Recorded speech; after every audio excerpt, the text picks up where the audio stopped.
Nintendo's 2017 E3 press conference is a core memory for me. You caught me, I'm a Nintendo fanboy. I vividly remember the announcements of Super Mario Odyssey, Metroid Prime 4, and Samus Returns. I think that's the most excited that I've been in my entire life. And I remember going to school the next day to talk to all my nerd friends about all the nerdy announcements that we all watched at E3. There was an atmosphere around this that was so exciting. It was kind of just hype for hype's sake. We just enjoyed getting excited.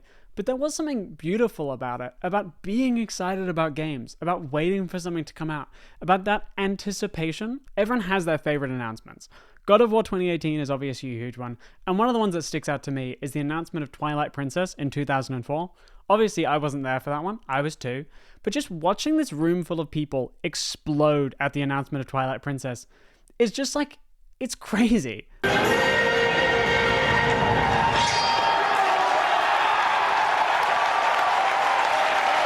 Like, it's crazy how excited these people are. No game is this good. Twilight Princess certainly isn't this good. It's very good. It's not this good. But that's not what it's about when you get excited for games, right? Like, it's not actually about how good the game is going to be, necessarily. When I got excited about these announcements at E3 2017, I didn't really have a right to be excited about them. I'd played some Mario games. I'd played some of the 3D Mario games. I hadn't played the entire catalog. I wasn't on the edge of my seat for a new 3D Mario, totally out of things to play. And the same goes for Metroid Prime 4. I played Prime 1, yes, but had I played 2 or 3? No. I was there because I was excited. I just wanted to be excited. I wanted to look forward to games. And I think we all have a bit of that. And I think it's why it's so disappointing to me that that hype has kind of fallen through. Because the hype was just this kind of like beautiful gamer group madness that we were willing to let ourselves succumb to. And I think that we've lost something without it. And I think we can see the difference very clearly in the announcements of the Switch 1 and the Switch 2. I think that the announcement trailer for the Switch 1 is masterful. It's beautifully paced and it's designed to build hype, showing us a little bit of Breath of the Wild, teasing out what the console is, and then just fully showing us it all in the way that it does. It's just a very exciting trailer to watch and drip feeding us bits of information, confirming that Skyrim was on it, showing us a new Splatoon. It's just an exciting way to reveal a console. I think the Switch 2 announcement by comparison is kind of muted. It's fun, but they're not really trying to build hype. This is a trailer to say, this is here. And I think that there is something lost in that. I think that there's a community in the kind of hype building that we did. And without that hype building, I think that games are a little bit less exciting to me. I don't think that Summer Games Fest hits in the way that E3 did. Game Awards certainly doesn't. Gamescom has something, but none of these conferences are getting me tuning in the way that I did as a kid. And I think there's a few reasons for that. One of them is the crowds. I cannot imagine a crowd at a Summer Games Fest reacting the way that people did to this Twilight Princess announcement. This is Jeff's buddies, it's industry folks. Nobody is getting out of their chair and cheering like this. It's just not happening. Because whatever you think of games journalists, they love games. And when they go to these conferences, they get excited about game announcements in the way that we do. The room is built to cater to them, to pander to them. So these conferences are showy and exciting, and they're built to show off the games. I don't think that our conferences are built like that anymore. These companies aren't trying to hype up a room full of journalists, they're buying slots at Summer Games Fest. Microsoft and PlayStation have slick, fun, electronic presentations, but there's no showmanship, there's no hype. And I miss it. Like, I do miss that kind of hype making. I've said that a lot. The other problem here is how and when games are announced. Inevitably, games are announced too early. We hear about something as soon as it enters development. Sometimes in a trailer, often just in an investor call. This is no exciting way to hear about a game. These are announcements that we could get excited about, but we're hearing about them in perhaps the worst way possible, and it's so early a stage that we don't know what to think. This game could get cancelled in the next 2 years. I mean, it means nothing. And a lot of big games have been cancelled. It makes it harder and harder to get excited about a game announcement because you're always sitting there on the edge of your seat wondering, like, will this one get cancelled as well? And I don't think the problem is the games. Tears of the Kingdom was a massively exciting announcement, but I don't think that the way that they announced it was that exciting. We just heard that there was a Breath of the Wild successor. We didn't see anything. It was just told to us. And I do remember being excited in the moment. I would have been a lot more excited if I just saw a trailer first. And additionally, I just think that the state of the games industry is quite grim. Layoffs and studio closures and endless remakes and IP farming. It's just a little bit harder to get excited about games because the state of the industry just isn't looking great. Like, it's not particularly exciting. We've had a huge bubble burst. A ton of people have got fired. A bunch of games have got cancelled.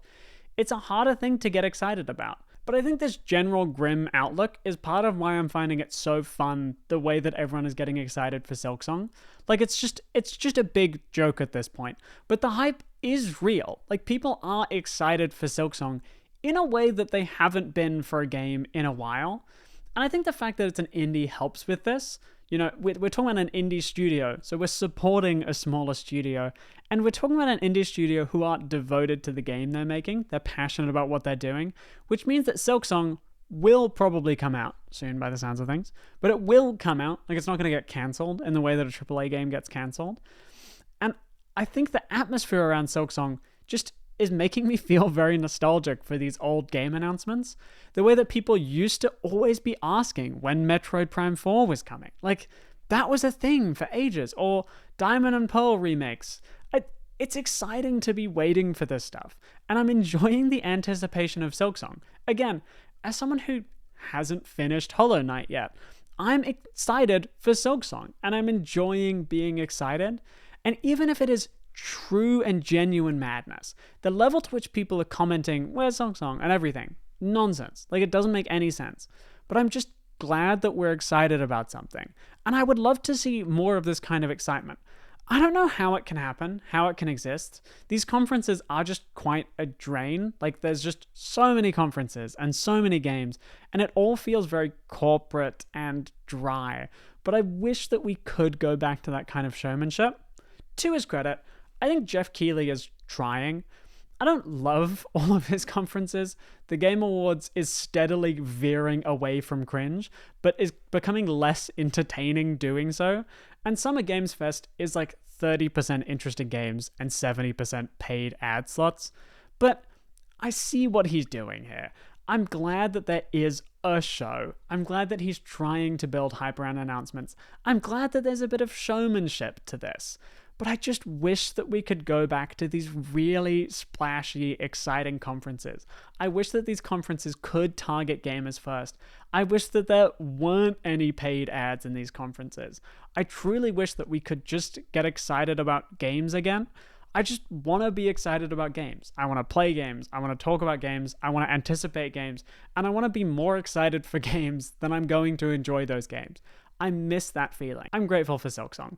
I'm going to say it. I'm grateful for the wait for Silksong. I think it's healing. I think that there's something special about the anticipation that's forming around it. I've missed this. I've missed this. I was listening to an interview with the former editor of Edge magazine, a guy called Nathan Brown. He runs the Hit Points newsletter, which is great. And he talked about how before he reviewed games, he reviewed nightclubs. And in all of his time reviewing nightclubs, he never ran into a nightclub that was as exciting as how E3 feels. The atmosphere at E3 still trumps anything he did when he was clubbing. And I think there's something unique about the way that gamers get excited. And I do want to protect that. I want us to bring that back in some way. And I would love to see a kind of Summer Games Fest or even a Game Awards that just actually does this properly, that actually does it in an exciting way. There was a bit of that kind of thing with Resident Evil 9. Pretty cool to see that one shown off in the way that it did, but it still just feels like individual exciting announcements. I don't feel like the culture is really behind these things in the way that they used to be. By the time this video is out, we may have received a release date for Silksong, or as everyone is hoping, it may be shadow dropped. Ooh. And I really hope that that is a kind of singular, exciting moment in the way that we haven't had in a while. I think that it's valuable for gaming for us to have like a genuine win, for us to be excited about something like this.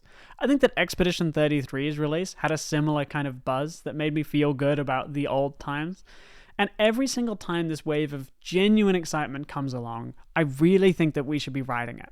Because I think this industry is at its healthiest when we just enjoy games as art, when we talk about them as art, when we're excited about them, when we support them, and when we support the people making them. I think that the most vibrant version of gaming that can exist is one where we are an engaged and excited audience that is willing to support exciting games and encourage developers. Get excited about games again. That's what I'm saying. Get excited about playing them. Get excited about them being announced. It's a good time to be excited about games. There's a lot of great games around. It's very easy to get in the kind of blues about how the games industry is. But I think that we should be getting excited about games. We should be supporting good games, and we should be supporting developers. That's my thesis. Thank you and good night.